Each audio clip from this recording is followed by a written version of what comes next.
two of the best tips for home buyers. Hopefully that's you. Maybe it's someone you know. Maybe you can share this with someone who might be looking for a home. Either way, I'm going to go right into those two tips so I don't waste your time. Number one, the number one tip when it comes to buying a home to make it a breeze or as easy as possible is you have to remember this is an emotional process.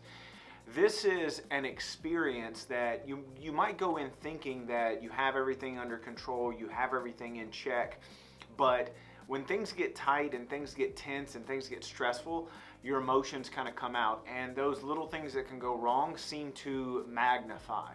I know this firsthand from buying and selling my own property. It's very hard to keep the emotions out of it. So when you go into a situation or you find a home that you love, or you're dealing with property inspections or an appraisal and things like that, and things start to go bad, lean on your real estate agent or lean on other people that have done this before and try and remove the emotions from it, because you're gonna stress yourself out and worry about every little thing. And you got to remember, this is supposed to be a fun experience. So don't ruin it by being totally stressed out. There are some things you can control and a lot of things you cannot control. So focus on the things that you can control, like, specifically timeline-based things of getting all the information to your lender or telling your real estate agent all the details of things that you really want in a home, specific areas that you're looking for. Know the things that you do want. Things that you cannot control, timelines with other people, with appraisers getting back or inspections getting back, or sellers not agreeing to some things, or some people not accepting your offers. Those are all things you can't control, and you can really stress yourself out. Focus on your fundamentals when it comes to that, and it'll help you make the buying experience a lot more pleasant. Going into number two, it kind of ties into number one when I had mentioned, lean on your real estate agent. And the number two tip is you really need to be working with a real estate agent. And I don't mean that simply because I am a real estate agent and a broker. I mean that because you need to be able to have someone that you can lean on that's not emotionally tied into the deal.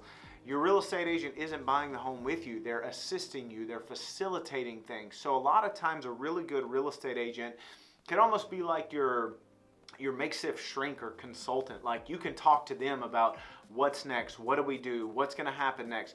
That's who you kind of need to lean on when things get tough, when things get difficult, when things get stressful. Go to your real estate agent. If you don't have a real estate agent, that's where it can be tricky, because you might not have someone to kind of lean on, or that doesn't know the next step or know the options A, B, and C if something doesn't work.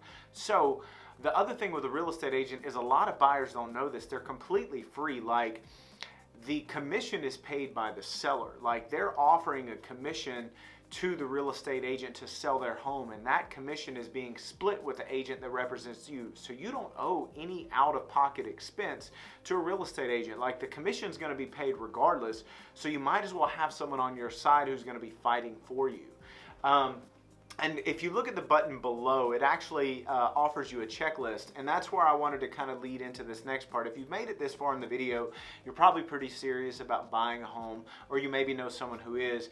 And if you're like, all right, the number one concern that most people deal with is, how do I find an honest and trustworthy real estate agent that's truly going to represent me to the full capacity? Well, the number one way is you really need to know how to interview real estate agents that represent buyers, and that's what that checklist below is for. I'm not exactly sure, we're still working on it. I think it's 10 to 12 questions that you can ask a real estate agent on things that you need to know, and that way you can help decide if you want to hire them or if you want to pick another real estate agent. Because just so you know this, you don't have to work with a real estate agent just because they send you properties. Like, you're literally like the boss and they're your employee. So if you feel a real estate agent is not fitting your needs, then you can fire them at any time and go work with someone else. Just let them know, hey, thank you for your time. I just think that we're going to choose another option, and go from there. You owe them no explanation, especially if they haven't been doing their job, following back up with you, getting you the best deal, staying on top of things, and meeting your needs as a client. So just know that you are totally in control in this situation. So click the link below. Get the checklist, so that way when it comes time to incorporate a real estate agent in your home buying process, you know exactly what questions to ask them, so you can see if they're a good fit for you or if, they're not.